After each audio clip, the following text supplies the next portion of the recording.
La préfecture du Zou dispose désormais d'une nouvelle salle de conférence inaugurée à l'occasion de la session conjointe annuelle du Conseil départemental de concertation et de coordination et de la conférence administrative départementale. Cette rencontre s'est tenue ce mercredi 6 novembre 2024 sous la présidence de Firmin Aimé Couton, préfet du département du Zou. À l'ordre du jour figurent des questions stratégiques liées au développement régional abordées en présence des membres des deux instances. Messieurs les maires des communes du Zou,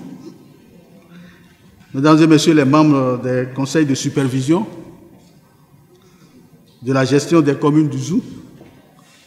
Mesdames et Messieurs les secrétaires exécutifs des communes du Zou, Mesdames et Messieurs les membres de la conférence administrative départementale, Mesdames et Messieurs les membres du cabinet du préfet, chers invités, Mesdames et Messieurs en vos rangs, titres et qualités, soyez les bienvenus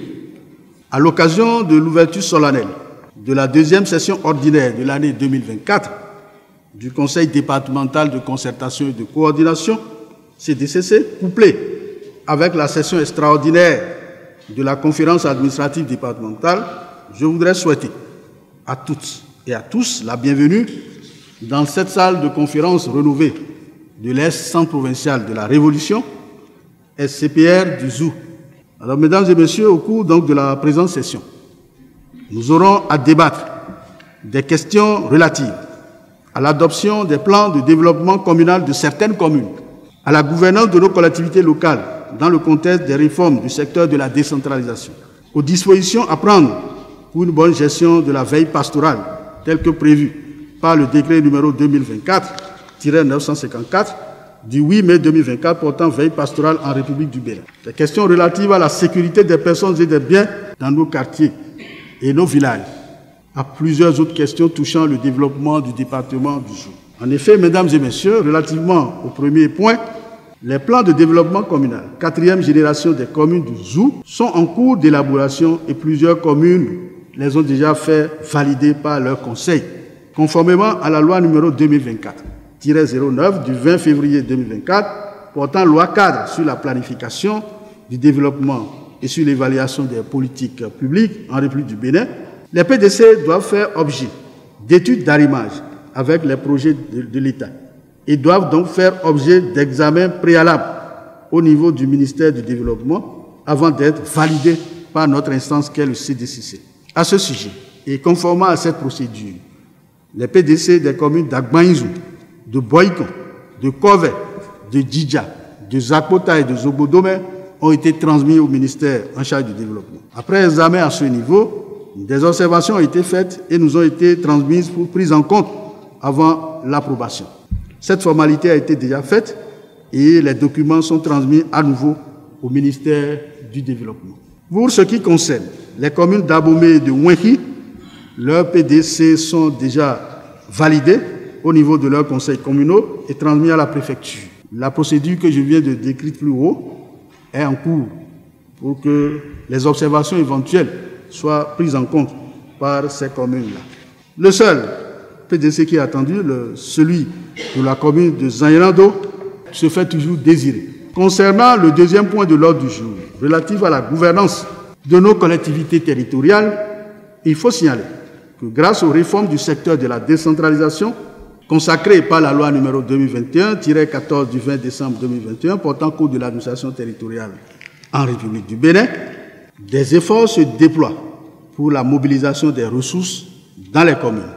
Le véritable problème se situe maintenant dans la qualité des dépenses que nous engageons sur la sueur du contribuable. C'est pourquoi, par message radio numéro 12-479 PDZ SGD SA du 8 octobre 2024 portant directive pour l'élaboration des budgets primitifs gestion 2025, j'ai instruit les maires et les secrétaires exécutifs à éviter à l'avenir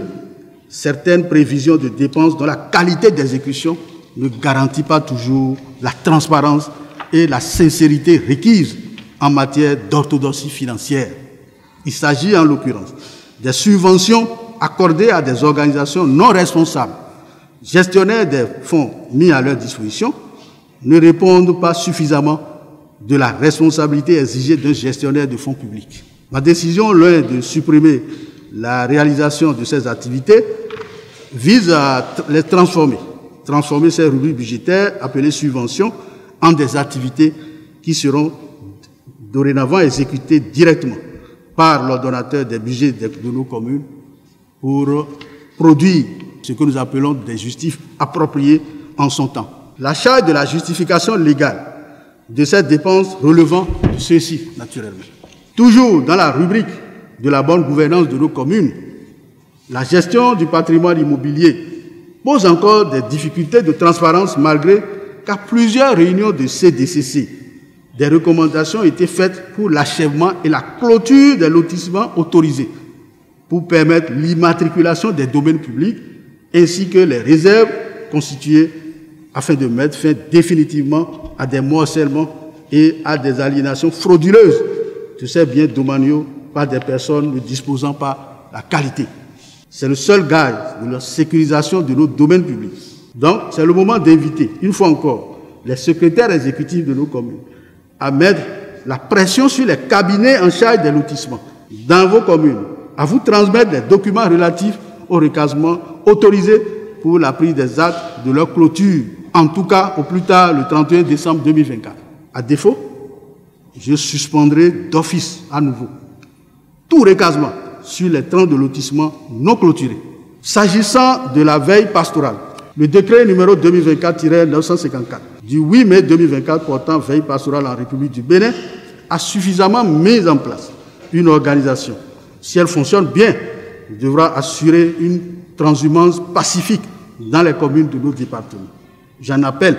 à la responsabilité des différents acteurs pour que ce dispositif puisse bien fonctionner dans chacune de nos communes et limiter les dégâts humains, mortels et matériels que nous subissons chaque année. Mesdames et messieurs, messieurs les maires, mesdames et messieurs les secrétaires exécutifs, messieurs les membres des conseils de supervision, pour ce qui est de la sécurité des personnes et des biens, nos populations, notamment celles qui vivent dans les milieux urbains, sont de plus en plus victimes des actes d'agression,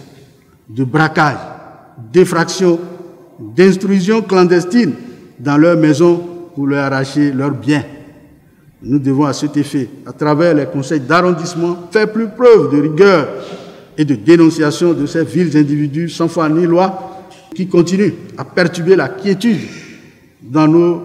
agglomérations. Les chefs de quartier doivent être instruits par les maires aux fins. Cela fera objet des principaux débats que nous allons amener au cours de ma prochaine tournée qui démarre à la fin du mois de novembre, ce mois bien entendu. Au regard donc, mesdames et messieurs, de l'importance de ces différents sujets à débattre au cours de notre session, je vous invite, mesdames et messieurs, à l'assiduité et envie de suivre et de participer et de contribuer aux échanges. C'est sur cette note d'invite que je déclare ouverte solennellement la deuxième session ordinaire de l'année 2024 du CDCC du jour. Je vous remercie.